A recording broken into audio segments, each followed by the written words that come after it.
Армысыздар, ұлт өміріндегі өзекті мәселелер мен толғақты түйіндерді тіліне тиек ететін көкейтесті каналының оқырмандары.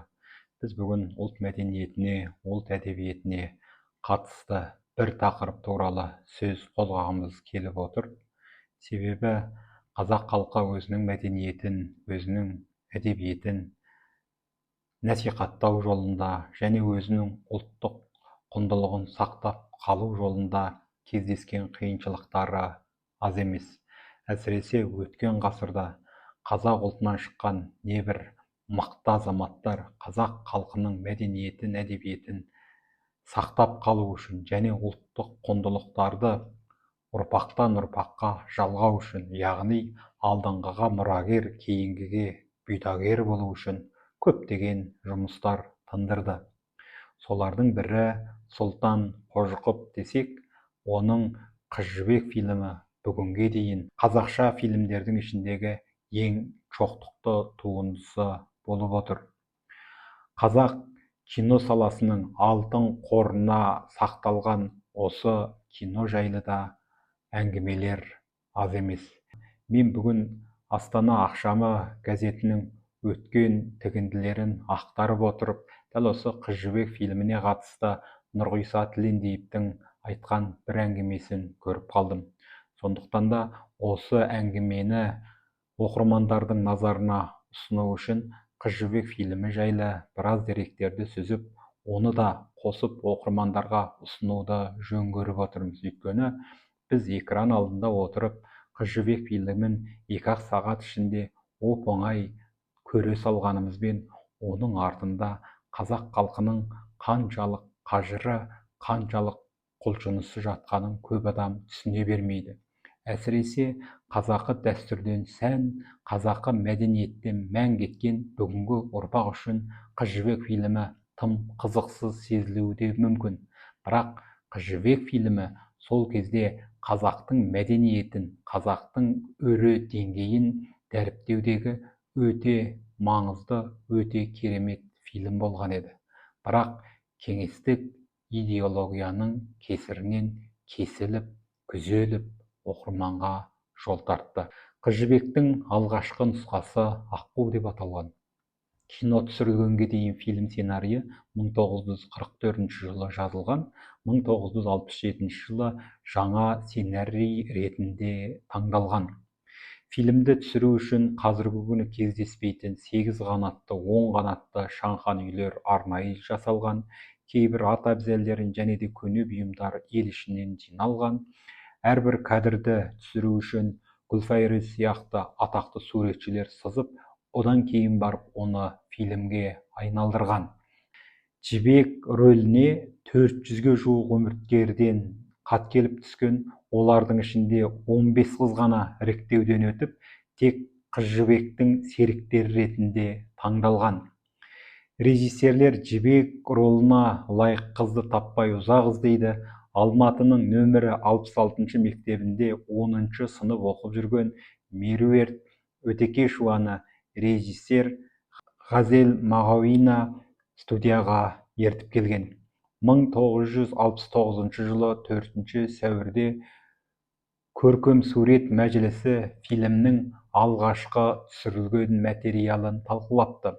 Жиында Төлеген Бекежанның қасында әлсіз жасқаншақ көрінеді деп сыналды. Шәкен Айманов біздің көріп отырғанымыз ойсыз, алаңсыз жүрген біреу десе, Ғабит Мүсіреп ол Бекежанның қасында бір бейшара, Төлеген қайталап айтайын тым дәрменсіз, үміт аз деп сенімсіздік танытқан. Десе де сырбазда ізетті Төлеген ролын Құман Тастанбеков өз деңгейінде алып шыққаны да көпке аян. Қыз жібек фильмін түсірген кезде көлемі 3600 метр фильм үшін 50.000 метр пленка кеткен. Кейбір кадрлар 10-12 рет қайтара түсірілген.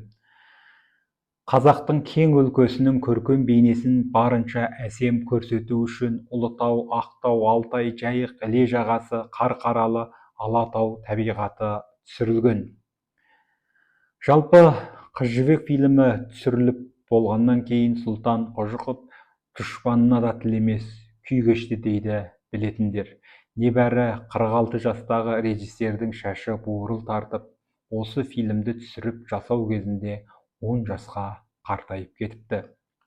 Көз жұмар кезінде айтты дейді: «Қыз жібек халықтың бақыты шығар, ұлттың мақтанышы шығар, бірақ ол менің қасіретім» депті. Қыз жібекті мемлекеттік сыйлыққа ұсынған кезде режиссер Сұлтан Қожықовты алып тастаған. Қыз жібек 3 жыл түсірілген, бірақ осыған бола режиссер бір тиын ақша алған жоқ. Ол кезде әрбір көріністі түсіруге қып-қызыл ақша жұмсалатын. Сол ақшаның көбін Сұлтан ағамыз өз қалтасынан шығарыпты. Яғни фильмге артық қаражат жұмсалды деп көбін Сұлтан Қожықовтан өндіріп алған. Кино біткесін де режиссер 2 жыл айлықсыз жүрген. Осы киноны түсіріп болғаннан кейін Сұлтан Қожықов 3 рет инфаркт алып, 3-сінде дүниеден озған дейді естеліктер. Жалпы Қыз жібек фильмі қайшыға түсіп кесілген фильм деп айтылады. Дегенмен Қыз жібек фильмінің түсірілу өресі өте жоғары екенін кезінде қателеспесем Олжас Сүлейменовтен ғой деймін. Сіз неге кино сценарийін жазбай кеттіңіз дегенде, егер Сұлтан Қожықов қайта тіріліп келсе, мен кино сценарийін жазар едім деген бір ауыз сөзін естігенім бар. Ал Дулат Исабековтің «Құдай сақтап, Қыз жібектің бұрынырақ түсірілгені қандай дұрыс болған, қазір түсірілсе қайтер едік» деп қауіптенген сөзі де негізсіз емес. Қыз жібек фильмінің 3 сериядан тұратыны осыдан бұрын да айтылған, бірақ күзеп-түзеп жүріп 2 бөлімі ғана ұсынылған. Бұл жөнінде фильмде Бекежан ролын алған Асанәлі Әшімовтың мынандай естелігі бар. Айта кетейік, дәл сол кезде Сұлтан Қожықовтың Қыз жібек фильмі мен Шәкен Аймановтың Атаман фильмі қатар түсіріліп жатқан болатын.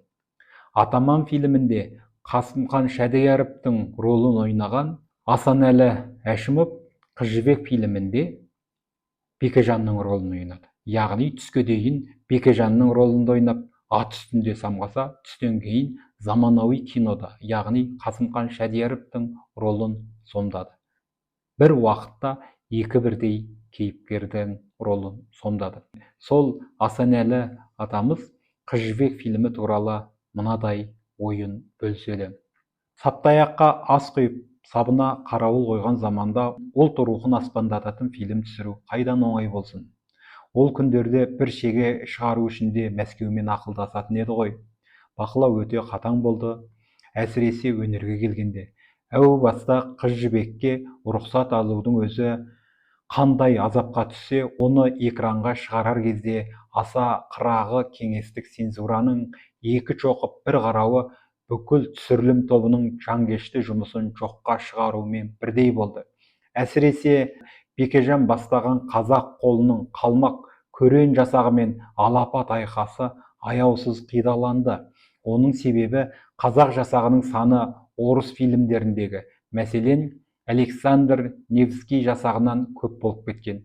Осындай ұлы орыстық шовинизмнің арқасында бір ай бойына іле бойында түсірілген қазақ қалмақ соғысы тұтасымен алынып тасталып, оның орнына Бекежанның 1,5 адаммен алысқан әлсіз қимылдары ғана қалдырылды. Фильм соңындағы жайыққа ағып бара жатқан жібектің желегінде зор символдық мағына бар еді. Ол, егер ауызбіршілік ынтымақ болмаса, сырттан сұқтанған жау сенің еліңді, жеріңді мына желектей быт-шыт қылып жыртады деген ишара болатын. Керісінше, ол идея көрерменге жетпеді. Жайықтың бойында масайрап тұрған көрен қалмақты қалдырды. Бүгінде сол қидаланған кадрлардың сақталмауы өзекті өртейді. Қайран Сұлтекең қаммен терін берген сол көріністерді сақтап қаламын деп қанша жанталасқанымен өміріне қауіп төнетін болған соң қойды ғой. Жоғарыда айтып өткеніміздей, Қыз жібек фильмінің көлемі 3600 метр болса, Сұлтан Қожықов сол Қыз жібек фильмін түсіру үшін 50.000 метр пленканы жұмсаған. Бірақ Мәскеу оны шығартпаған, көп бөлігі қиылып қалған. Бірақ осы қиылған фильмдер қайда, қазір бар ма деп бізде біраз ізденіп көрдік. Бірақ Асанәлі ағамыздың сөзіне қарағанда, ол көріністер атымен құртылған. Ал шын мәнінде режиссер бұл фильмде бүкіл қазақтың мәдениетін көрсетуге тырысқан еді. Амал не, 3 бөлімнен тұратын фильмнің 2 бөлімі ғана бізге жетті. Соның бір мөлтек сырын Нұрғиса Тілендиев айтты деп журналист Төлеген Жәкітайұлы 2001 жылы 21 шілдеде Астана ақшамы газетінде жазған мына мақаласында айтады. Кейінгі жастар біле бермейді, деді Нұр ағам аз ойланып отырып. Қыз жібек киносын көрген боларсың.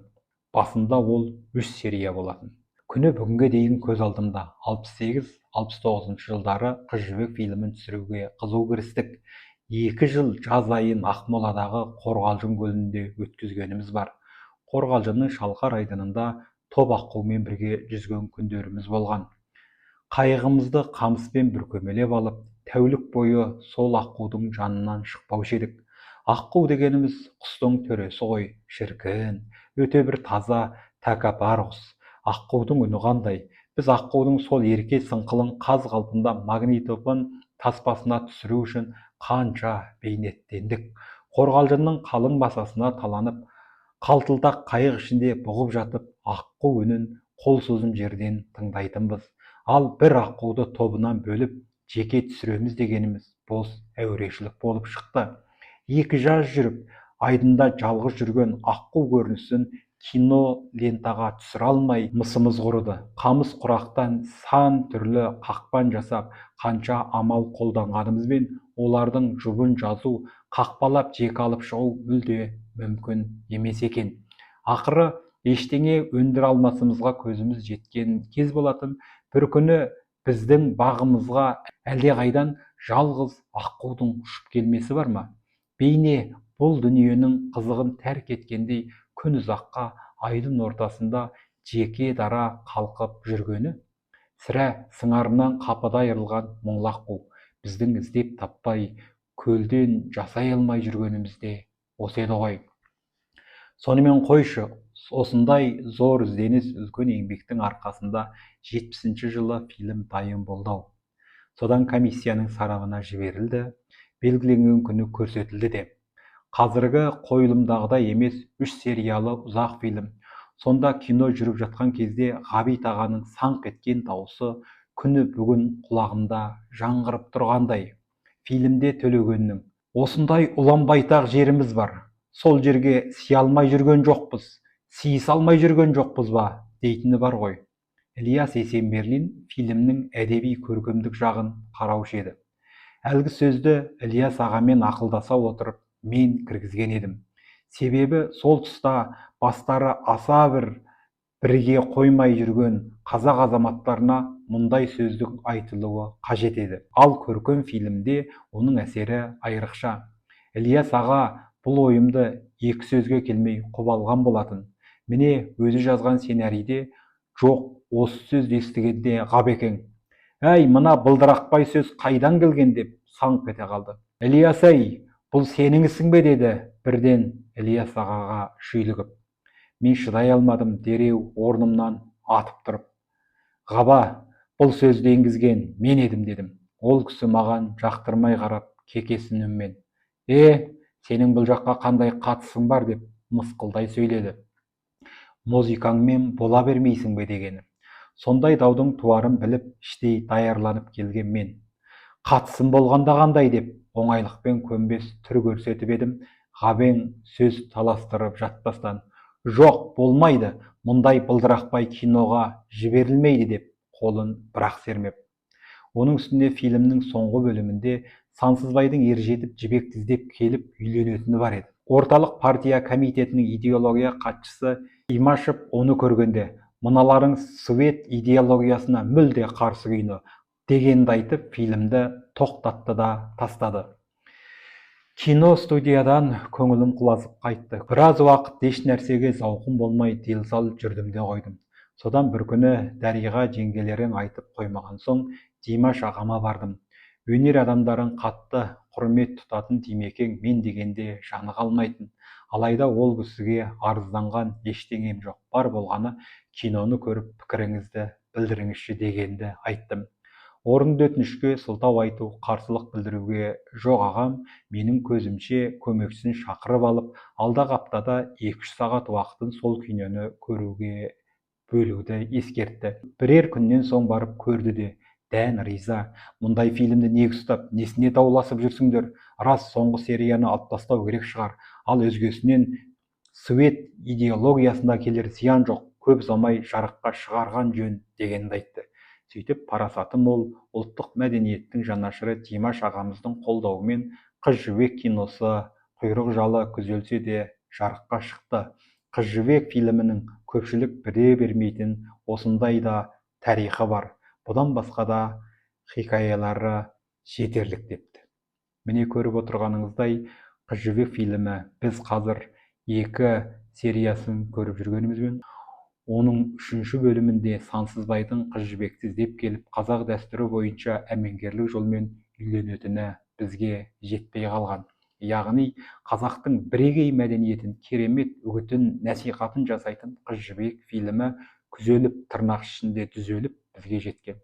Бірақ сырлаяқтың сыры кетсе де, сыны кетпейді дегенде, қаншалық күзелсе де, сол фильмнің бізге жеткен нұсқасының өзі бүгінгі фильмдердің ішінде әлі де дара көрініп тұр. Міне шын таланттардың қолынан шыққан туындының кереметі осындай. Ықыластарыңызға рахмет. Келесі кездескенше сау саламат болыңыздар. Еліміз аман, жұртымыз тыныш болсын. Қазағымыздың мәдениетіне, әдебиетіне өлшеусіз үлес қосқан Сұлтан Қожықов сияқты талантты тұлғаларымыздың жаны жаннатта, топырағы торқа болсын деп тілейік ағайын.